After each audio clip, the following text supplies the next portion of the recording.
Dear students अस्सलाम वालेकुम। बिस्मिल्लाहिर्रहमानिर्रहीम। ऑनलाइन क्लासेस के सिलसिले में आज हमारा लेक्चर नंबर 10 है। अ, इसमें आज हमारा चैप्टर चल रहा है एलिमेंट्स ऑफ सी लैंग्वेज। तो आज जो टॉपिक हम पढ़ेंगे वो होगा यूनरी ऑपरेटर। इससे पहले हमने जो टॉपिक पढ़ा है वो हमने एक असाइनमेंट ऑपरेटर पढ़ा है, डेटा टाइप ऑफ एक्सप्रेशन, और हमने एल वैल्यू और आर वैल्यू पढ़ा है। आज हम पढ़ेंगे यूनरी ऑपरेटर। यूनरी ऑपरेटर क्या होता है? यूनरी का लफ्ज़ जो है वो इसका मानी है सिंगल, वन। यानी इसका मतलब ये हुआ कि ऐसा ऑपरेटर जो एक सिंगल वेरिएबल या सिंगल, यहाँ तो वेरिएबल पे ही अप्लाई होता है, कांस्टेंट पे अप्लाई नहीं होता। ठीक है, ये वेरिएबल पे ही अप्लाई होता है। अप्लाइज ओनली ऑन, वजह भी ऑन अ वेरिएबल। ये आपको बताऊंगा कि क्यों। ये सिर्फ एक वेरिएबल पे अप्लाई होता है। इसकी मिसाल क्या है? ये यूनरी ऑपरेटर क्या हो सकता है? यूनरी ऑपरेटर ये होता है, दो किस्म के होते हैं, एक प्लस प्लस और एक माइनस माइनस। अब हम यहाँ एक एग्जांपल के साथ देख लेते हैं कि ये यूनरी ऑपरेटर जो है ये क्या होता है, इसका रिजल्ट क्या आता है। तो यहाँ पे हम एक एग्जांपल देखते हैं। बुक में जो एग्जांपल दी हुई है वो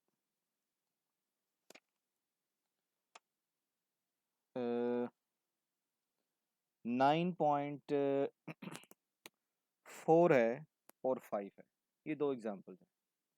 तो अगर हम यहाँ पे इनको देख लें तो हमें बहुत अच्छी तरह ये कॉन्सेप्ट क्लियर हो जाएगा कि ये क्या चीज़ है। हम सेव करते हैं पहले, सेव एज यूनरी ऑपरेटर। ठीक है, उससे पहले हम ऐड करेंगे जो हमारी लाइब्रेरीज है, जो मैंने आपको बताया कि इंशाल्लाह चैप्टर 8 में ये मैं डिटेल में आपको पढ़ा दूंगा। फिलहाल इसको एज इट इज़ रखिए।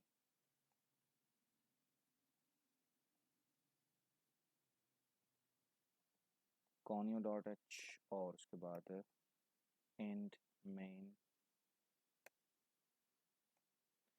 अब हम आते हैं कि एक वेरिएबल डिक्लेयर करते हैं, एक इंटीजर ए बी, दो वेरिएबल, और इन सब में एक्स और वाई। इस तरह हम डिक्लेयर कर सकते हैं, कॉमा लगा के हम वेरिएबल को डिक्लेयर कर सकते हैं। एक ही लाइन में चारों वेरिएबल हो सकते हैं, और ये भी तरीका हो सकता था कि हम इस तरह करते हैं, एंड ए फिर इंट बी। वो ज़रा लंबा हो जाता। ठीक है, एक लाइन लिखनी पड़ती है। इस तरह कॉमा दे के आप डिक्लेयर कर सकते हैं। इन सब के अंदर स्टोर करवा दें ज़ीरो। ए इक्वल यानी असाइनमेंट बी, असाइनमेंट सी, एक्स, असाइनमेंट वाई, और इसको हमने असाइन क्या किया, इन सब को हमने असाइन कर दिया है ज़ीरो। एक जैसी वैल्यू असाइन करनी है तो वेरिएबल को इस तरह भी लिखा जा सकता है कि सबको एक ही तरह इकट्ठा लिख के हमको ज़ीरो असाइन करते हैं कि इनके अंदर अभी फ़िलहाल कुछ भी नहीं पड़ा हुआ, ज़ीरो स्टार्ट है, कुछ भी नहीं पड़ा हुआ इनके अंदर। अब मैं अगर ये लिखूं कि ए प्लस प्लस, तो ये मैंने क्या इस्तेमाल किया है? मैंने यूनरी ऑपरेटर यूज़ किया है। इस लाइन का मतलब क्या है? यूनरी ऑपरेटर में यहाँ साइड कमेंट्स में लिख रहा हूँ। कमेंट्स का मतलब मैं पहले बता चुका हूँ कि अगर इस तरह स्लैश डाल के आप कमेंट्स लिखेंगे तो कंपाइलर इसको इग्नोर कर देगा। ये हमारे अपने समझने के लिए। A is equal to A plus one, यानी A is equal to A plus one में क्या होगा? जो वैल्यू पहले पड़ी हुई है ए में, वो क्या पड़ी हुई है? वो पड़ी हुई है जी ज़ीरो। तो ए में क्या आ जाएगा? ज़ीरो प्लस वन, यानी हमारे पास आ जाएगा वन। अगर हम इसके अंदर पहले से स्टोर कर देते टू, यहाँ पे क्या आ जाता? टू प्लस वन, जो वैल्यू पहले से पड़ी हुई है ए में वो टू है। ए प्लस प्लस क्या करेगा? उसमें एक और ऐड कर देगा, एक का और एडिशन कर देगा, सिर्फ एक। ठीक है, यानी वन उसमें ऐड करेगा। हमेशा ये नंबर फिक्स है। ए प्लस प्लस का मतलब ये है A is equal to A plus one, यानी जो वैल्यू ए के अंदर पहले से मौजूद है उसमें एक का इजाफा कर देगा, बस सिंपल। ठीक है, तो अब ये हो जाएगा थ्री। ठीक हो गया। अच्छा, उसके बाद अब हम आते हैं कि बी इक्वल ए। तो जो वैल्यू ए में पड़ी हुई है वो इस वक्त मैं ऊपर लिख चुका हूँ, वो है थ्री। बी में भी क्या आ जाएगी? बी में भी आ जाएगी जी 3। जो वैल्यू ए की है वो बी को मिल जाएगी। असाइनमेंट का मतलब हम लास्ट टाइम पढ़ भी चुके हैं। असाइन करने का मतलब है जो वैल्यू ए में पड़ी हुई है वो बी को दे दे। अब यहाँ पे ए भी लिखा जा सकता था, ए की जगह यहाँ पे कोई कांस्टेंट भी लिखा जा सकता था, दोनों पॉसिबल है। अब एक और चीज़ है जिसमें हम इस तरह भी लिख सकते हैं कि प्लस प्लस एक्स, ठीक है, प्लस प्लस एक्स। और यहाँ पे आपने एक चीज़ नोट की होगी कि पहले ए के साथ जो प्लस प्लस है वो बाद में आया है, और यहाँ एक्स के साथ जो प्लस प्लस है वो हमने पहले लिख दिया है, ठीक है। तो जब हम वेरिएबल से पहले ये यूनरी ऑपरेटर लगाते हैं तो इसे हम क्या देते हैं जी, प्रीफिक्स। और अगर हम इसको प्लस प्लस बाद में लगाते हैं वेरिएबल के तो हम इसे कह देते हैं पोस्ट फिक्स। पोस्ट का मतलब होता है इस तरह मोबाइल का पोस्ट पेड। पोस्ट पेड का मतलब होता है कि पूरे महीने का बिल आखिर में आता है, आप पहले इस्तेमाल करें अच्छी तरह, जो मोबाइल का जो बिल है या आपके टेलीफोन का बिल है वो आपको महीने के एंड पे आ जाए, अब बाद में, तो वो पोस्ट पेड है। और प्रीपेड का मतलब क्या होता है, वो जो कार्ड आप लेते हैं 600 का, 500 का या 200 का, वो कार्ड आपका पहले से बैलेंस है, फिक्स बैलेंस है, और वो आप डलवा लेते हैं, उतने का ही बैलेंस आएगा, तो वो प्रीपेड है। यानी आपने पहले से पैसे दिए हैं और फिर उसको अपने पास लोड कर दिए, अब उसे आप इस्तेमाल करें न करें पहले से पैसे पे हो चुके हैं। लेकिन पोस्ट फिक्स होगा तो जितना इस्तेमाल करेंगे उतना बिल आएगा, ठीक है। यहाँ पे हमने ये पोस्ट फिक्स है और ये प्री फिक्स है, इन दोनों में थोड़ा सा फर्क है, दोनों का मतलब एक ही है, यानी x is equal to x plus one, काम ये भी वही करके दे रहा है, और x के अंदर अभी वैल्यू पड़ी हुई थी 2, तो अभी x के अंदर वैल्यू आ जाएगी जी एक का एडिशन के बाद 3। तो आपने देखा कि a में भी 3 आ गया और x में भी 3 आ गया, लेकिन दोनों में एक फ़र्क है, प्री फिक्स में और पोस्ट फिक्स में। ये मैं एक इस पहले ये कॉन्सेप्ट समझ लेते हैं, उसके बाद मैं एक बहुत अच्छी एग्जांपल आपको बताऊंगा, ज़रा कॉम्प्लिकेटेड सी, जो कि पेपर में लाजमी आती है। वो एक एग्जांपल करने से आपको ये बिल्कुल बहुत अच्छी तरह क्लियर हो जाएगा कि ये करके क्या दे रहा है, ठीक है। वो हम देखेंगे इस आज के लेक्चर में, नहीं तो कल के लेक्चर में इंशाल्लाह ज़रूर देखेंगे। अच्छा, अब आपने देखा कि इसके बाद हो सकता है वो कर ले, प्लस प्लस एक्स की है तो वो भी, और अब यहाँ पे हम चाहे तो प्रिंट करवा दें, print F double quotes, integer हैं तो परसेंट डी, वैल्यू इज, जहाँ प्रिंट करवानी है वैल्यू वहाँ लिखते हैं परसेंट डी, क्योंकि इंटीजर प्रिंट करवाना है तो मैं यहाँ पे परसेंट डी लिखूंगा। अब जहाँ परसेंट डी लिखा हुआ है वहाँ वैल्यू प्रिंट होगी किसकी, ये कॉमा के बाद मैंने लिखा है, कॉमा के बाद मैंने लिखा है जी ए, ठीक है। तो अब ए की जो वैल्यू है यहाँ पे वो आगे प्रिंट हो जाएगी परसेंट डी की जगह पे, ए की वैल्यू 3 है तो लिखा हुआ वैल्यू इज 3। ये करके देखते हैं।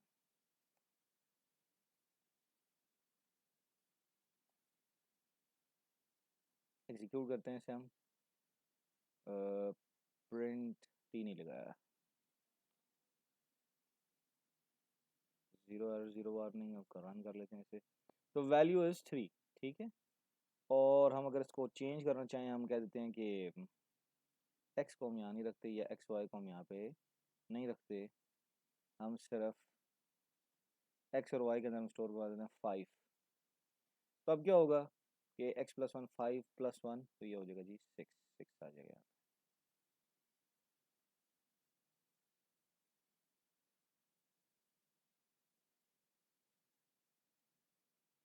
यहाँ पे सेमी कॉलन नहीं लगाया, वैल्यू इस 3 वो प्रिंट नहीं करवा रहा, मैं ठहरा मैं इसको प्रिंट भी करवा लेता हूँ कि जो मैंने यहाँ लिखा है वो मैं एक्स के लिए भी लिख दूँ। प्रिंट है वैल्यू इज परसेंट डी, क्योंकि एक्स भी इंटीजर है तो जहाँ एक्स की वैल्यू प्रिंट होगी वो परसेंट डी आ जाएगा और ए की जगह पे एक्स आ जाएगा।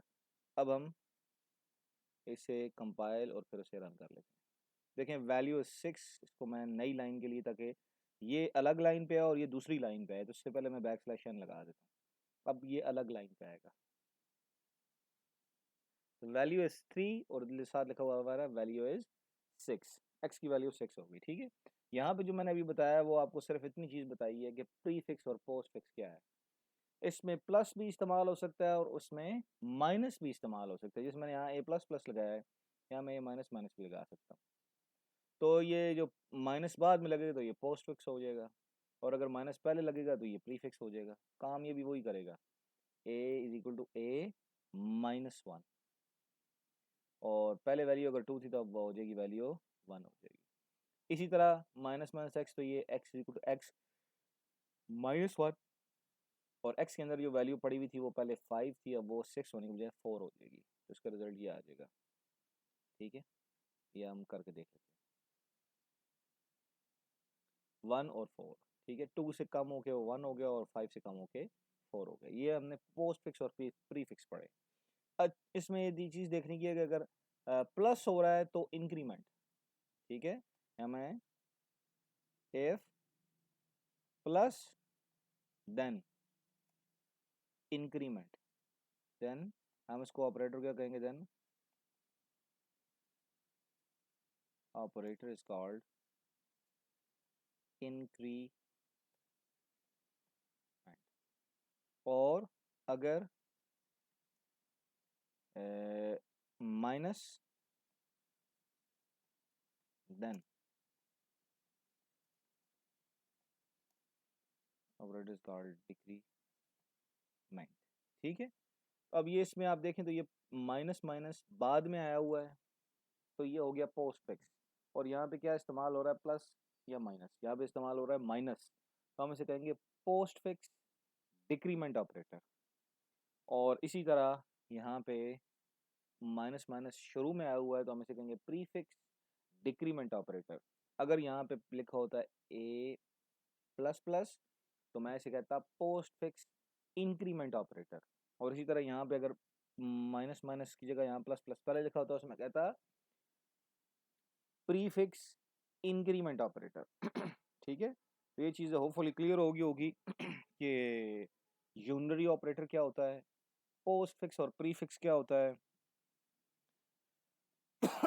दोनों में थोड़ा सा फ़र्क है, वो फ़र्क हम इस एग्जांपल से देखेंगे तो हमें ये बहुत अच्छी तरह क्लियर हो जाएगा कि दोनों में फ़र्क क्या है।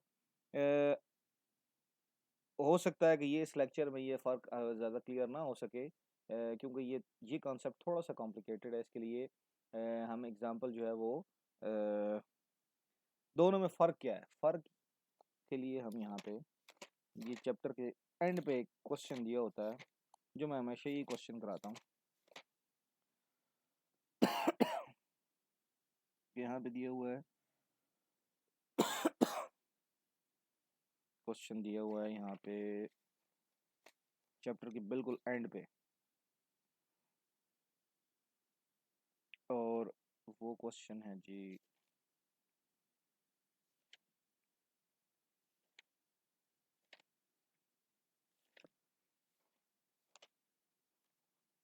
वो है क्वेश्चन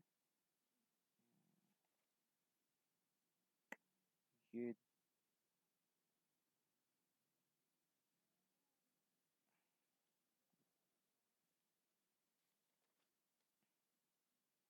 दिया हुआ, क्वेश्चन नंबर बुक का पेज है 233, 233, और इसमें यहाँ पे डिटर्मिनिंग दी आउटपुट, इसके अंदर क्वेश्चन नंबर 2 और क्वेश्चन नंबर 2 का पार्ट सी और डी। ठीक है, हम मोस्ट प्रॉब्ली सी करेंगे क्योंकि ये ज़रा थोड़ा सा कॉम्प्लिकेटेड है, तो ये आपको ज़्यादा अच्छी तरह समझ आ जाएगा। मैं भी कमेंट्स ख़त्म कर रहा हूँ और ये सारा कुछ ख़त्म करके यहाँ पे मैं नए सिरे से प्रोग्राम बना रहा हूँ। ये question number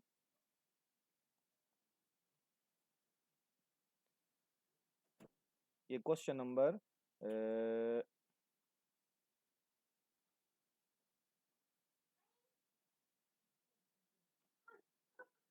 question 3 part C है। इसमें दिया हुआ हमारे पास integer x equals 20 and y equals 35। ठीक है, ये दो वैल्यूज दी हुई हैं और उसके बाद हमारे पास जो रिजल्ट है वो लिखा हुआ है x इक्वल, ये बहुत ही कॉम्प्लिकेटेड एग्जांपल है तो इसलिए अगर ये कर ली जाए तो फिर बाकी को मसला नहीं। y plus plus plus x plus plus, और इसके बाद लिखा हुआ है कि y इक्वल ये मैं गैप इसलिए दे रहा हूँ ताकि समझने में आसानी हो, वहाँ बहुत जोड़ा हुआ है ना यहाँ पे, मैं इसलिए गैप दे रहा हूँ कि plus plus y plus plus plus x, और उसके बाद फिर लिखा हुआ है जी कि आप इसको एक्स और वाई की वैल्यू प्रिंट करवा लें।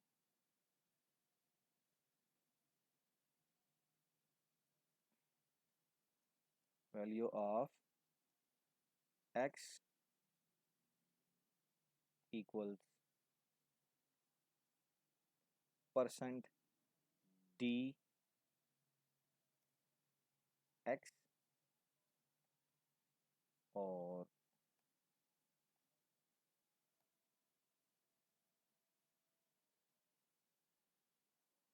Value of Y equal percent D, इसको यहाँ पे हम वाई कह देते हैं, नई लाइन के लिए हम यहाँ पे बैक स्लैश एन लगवा लेते हैं और फिर आगे गेट सी एच, ये मोस्ट प्रॉब्लम नीचे लिखा हुआ है, लगा हुआ है ये।